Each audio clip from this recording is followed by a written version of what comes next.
Uh, it was a solid offensive output against UConn on Saturday. However, after having the opportunity to look at the game film, can you talk about the efficiency with regards to the offense? Meaning, can you talk about maybe the fundamentals and possible misassignments that you need to fix coming into Saturday's contest? Sure. Well, there's always things that we can do better. I felt like guys played with great effort. I thought they were very physical, and that just gives us a chance if we do that. We did do a good job of not beating ourselves. We didn't have any pre-snap penalties, although we were probably close on a couple. We got to shore that up this week. Just fundamentally, up front, being able to cut people off better on the backside. That was something that we've got to do a lot better. We're not doing a good enough job on our just average fullback runs, just in terms of moving people and cutting people off on the backside so that we can punch through where we need to. So I think that those are stay on schedule plays. Those have got to be much better. Thought we were able to do some good things on the perimeter, but we weren't consistent enough. We probably missed 2 more touchdowns by either not blocking the right guy or not using the fundamentals that we need to. So there's more out there for that. I was proud we didn't turn the ball over. That gives us a chance. Like I said, there's just a lot of things we got to do a lot better. You know, when you look at the film, there's 2 ways to look at it. You know, if you're a player on our offense, you can look at the score of the game, or you can look at what you need to do in order to help our offense maximize what we have. And that's what our guys are doing right now. Great. And my follow-up question to you is, do you find it somewhat ironic or even satisfying that many schools and even NFL clubs are expanding their offenses to RPO packages, which have some variation of the triple option? Yeah, I think everybody's, using some form of option now. That's what RPO is, triple option, but you may throw the ball on a swing pass, or you may throw the ball out on the flat, or you may throw a bubble. And then people pair that sometimes with a screen game on the other side, where basically you're trying to make sure you're in a good play for whatever call the defense gives you. And, I think people are doing option because the principles work. And I think within an option offense, there are answers to problems. And, I think that whatever, it's not necessarily what offense you run, but it's the execution of it. It's the player's belief in it, and it's the how. It's how you run it, and not necessarily what you run all the time. Although you've got to have some answers, but it's how. And I think our how is why our guys have had success. How they play, the intensity they play with, and their how comes from the why, and the why is the brotherhood. And I think that's a real thing. And I think our guys doing a good job of playing for each other. And, hopefully that will continue. Great. Thanks, Brent. Appreciate it. Hey, Brent, Ken McMillan. Hey, Ken. Brent, you just pointed out to Charles about some of the negative points or points of concern. But, after your review, what were some of the things you liked? And was there anything nuanced or under the radar that we should take notice of? No, nothing. I was very impressed with Christian Anderson, and when they started giving us different looks, he was able to get us in the right plays and out of a couple bad ones, and that's a huge help. He's really sharp football wise, and just able to see the game. The game is really slowing down for him. He's been very decisive. He's doing a good job with the read plays. Been encouraged that we were able to get the ball on the perimeter some, and we've had some big plays with that. But again, we've got to be way better inside than what we've been in order to, not everyone's going to let us do the things we did last week, and sometimes we pitched the ball and we didn't have it.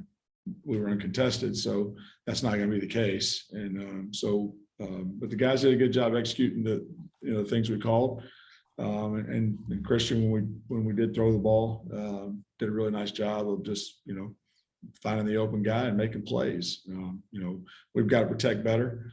we had an opportunity to get sacked on the touchdown we threw to Isaiah Austin. We didn't use very good technique up front, and had a chance for him to get hit, and doesn't have to be that way. First play of the game, we let a linebacker run through one of our gaps. So there's a lot of things like that we got to clean up. I mean, I think we can play a lot better, and we're going to have to. You mentioned about getting the ball on the perimeter, but I found that a lot of your big plays this year have come up the middle. And it's not like your line's giving you so much time and such a huge hole. I mean, your backs are hitting the holes beautifully. Tyrell had a really nice run. Now that I will say that play we blocked it about as well as you could block that play, and that goes from the guys that were lined up at receiver, that got to the right guy, to the slot back, that got to the safety. That was one that we put on a clinic tape, and just so happened that it went to a guy that could finish the run and take it 70 yards. That was a beautiful play. We've had a couple traps that have been in that neighborhood that have looked really good, where we blocked it cleanly.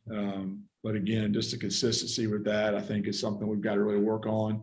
And the guys are working hard. I don't think that we have any guys that are complacent as far as thinking that, okay, we've arrived or anything like that. That's just the furthest thing from the truth. So this is a matter of going out every day and trying to get better. It's you versus yesterday. And so I think we've got to continue to carry that mindset. Sure. And what's your early take on Miami? I think they're the best defense we've played. They're big up front, very physical, got a great plan. It's going to make you earn every inch. And, you're not going to catch them off guard. They've got great keys for their guys where they know where they need to look, and their keys take them to the ball, and they fit things really well. They play fast. They've got good personnel. It's a defense we haven't seen yet this year. We haven't seen much, honestly. Going back to the Cincinnati game last year, similar structure. We struggled, so it's a big challenge for us. Thanks, Brent. Hey, Brent, John Kikas with the Associated Press. How are you? Great. How you doing, John?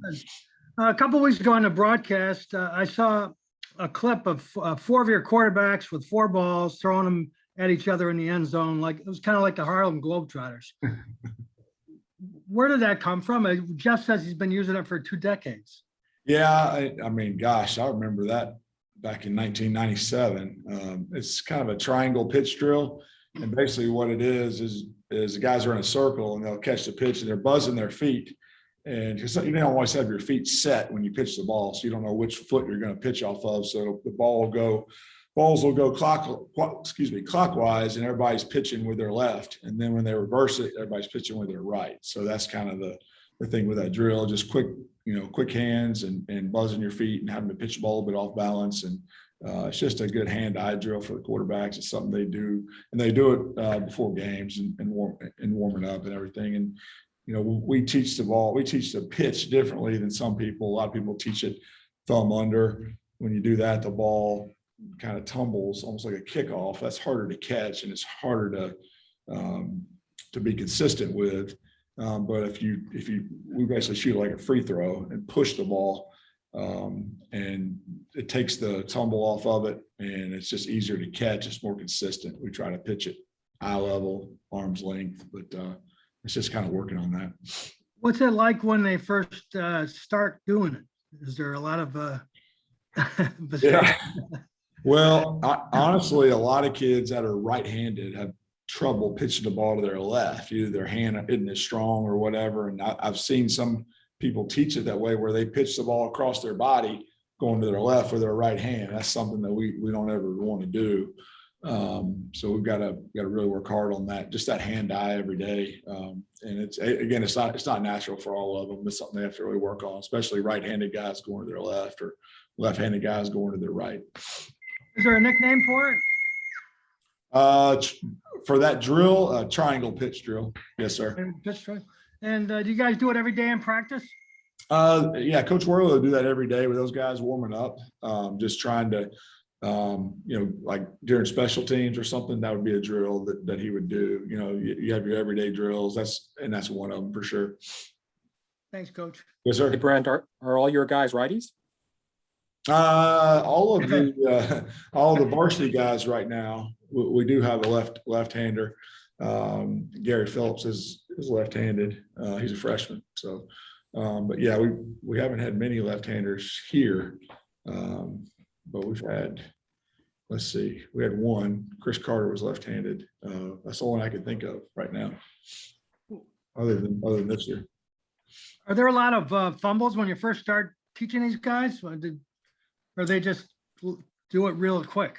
Yeah, I think this, John, like there's a lot of fumbles just trying to get the snap because nowadays kids, they don't take snaps under center, so most of the kids that we're teaching to play quarterback came from spread offenses or some form of spread. And so a lot of them have never taken a snap. So that's the first thing. And in the way we snap the ball, our center is really going forward. So you have to, ride the center and follow him with your hands into the line of scrimmage. So there's, it's different. It's a different process. So that's something that it definitely takes some time. And then we're asking you to take the ball from there and slide it back to mesh as fast as you can get it back. And sometimes, that just takes a while. Guys that are really good point guards that play football and play quarterback end up being really good option quarterbacks, I think. And they tell me Allen Iverson is one of the best option quarterbacks that ever lived. And makes sense to me watching that guy play basketball, but he wasn't a very big practice player. But Hey, Coach, Ken Kraetzer, good to see you. I just wanted to ask you about the offensive line. You had Noah Knapp playing center on Saturday and Zach Ward moving into his spot, and Jordan Law, Dean Powell, Connor Finucane. And then you got a chance to play a lot of the young players in the second half. What stood out, and how is everybody's health for Saturday? I think we're getting better. We're getting a couple of guys back into practice. That doesn't mean that they're necessarily ready to play yet, but I think at least to add depth. So that's great. Mason Kolinchek's getting a lot closer. Aiden Gaines, who's a freshman, is back in the mix. Shane Buckingham, who was out for a while, who was sick, he's back. So it's really good. Those are guys that we really need to get developed. Shane Buckingham, Mason Kolinchek's played a lot of football for us, but Shane Buckingham and Aiden Gaines in particular are guys that we feel good about that just need reps. And it was unfortunate they weren't ready to play last week, or else that would have been a great time to put them in games. But gosh, we had a guy like Sam Barzak who had the great block on the long run, Tyrell's long run. He played 53 snaps. That's far and away the most football he's ever played. And he earned every snap that he took because he practiced really well last week. And then you had a guy like Chris Hunter, who was a freshman that was on the scout team in the beginning of the week last week that played 19 plays, who has a lot of promise, just not ready to play on a consistent basis yet.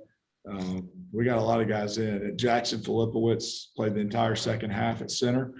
We've been moved Noah to center because Jackson, wasn't ready to be a starter yet. And Dean Powell's played a little bit of center, but we need Jackson to continue to develop, and he is. It was great to see him, come in and compete like he did and had some really good reps. Just got to keep working to be more consistent. So, the starters, I thought we played okay. We missed some things that they were disappointed in, that we can do better.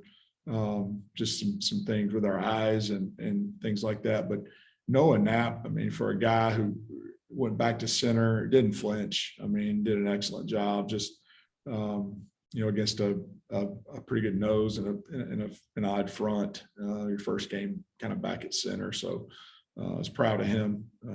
He would tell you he could play a lot better, but he did some good things and in what some people would consider a tough situation. So our effort's really good. I think we're physical, fundamentally. We got to get better, but that group's working hard. The last Coach is going to ask you, is there anything that stands out in the Miami defensive line? Yeah, they're big and they're hard to move, and they play with really good leverage, and they're well coached technicians. The guys behind them fit things really well.